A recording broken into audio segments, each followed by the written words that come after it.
Hello everyone, and welcome to Proustian Paths, the podcast that takes you on a gentle walk through the text of a classic work of French literature, Marcel Proust's In Search of Lost Time. I'm James Holden, and I'm your tour guide for this literary journey. Today's short episode is a little different to normal. We won't be continuing our journey down the Proustian Paths. Instead, I wanted to record this quick update to let you all know what has been happening, or rather not happening, with the podcast and what will be coming up.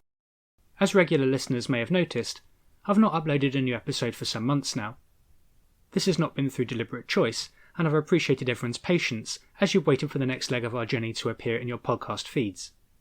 The truth is that, just as Proust's narrator undergoes what he calls a long detour before finally discovering the invisible vocation which is the subject of his book, a detour that is in effect his life lived, so too have I taken a detour away from the paths that run through Proust's novel over the last few weeks and months, a detour that has been the result of my own life.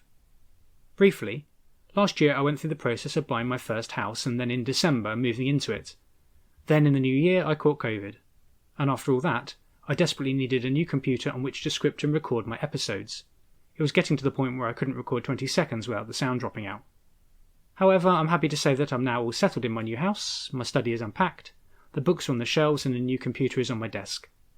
I'm also happy to say that I'm largely feeling better after my very mild bout of COVID.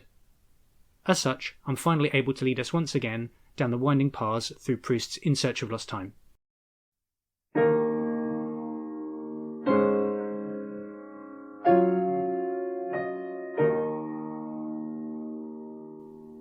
I've already begun to look ahead at our journey.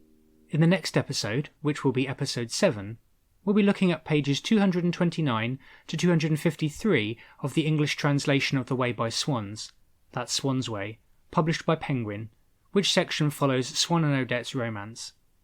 Then in episode 8, we'll cover pages 253 to 286 of the same text, which sets out the antagonism between Swann and Vorspiel.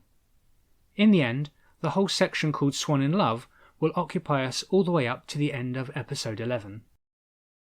In between these main numbered episodes, I hope to record more of my Proustian shortcuts, 3-minute episodes that range across the breadth of Proust's work and deal quickly with one specific theme or idea. It should be noted that these episodes do contain spoilers for the entirety of Proust's novel. They are, though, a great way to get ahead with one concept. So it will soon be time to dust off your literary walking boots and get your Proustian maps ready. Or, if you've yet to catch up with our journey so far, now's your chance.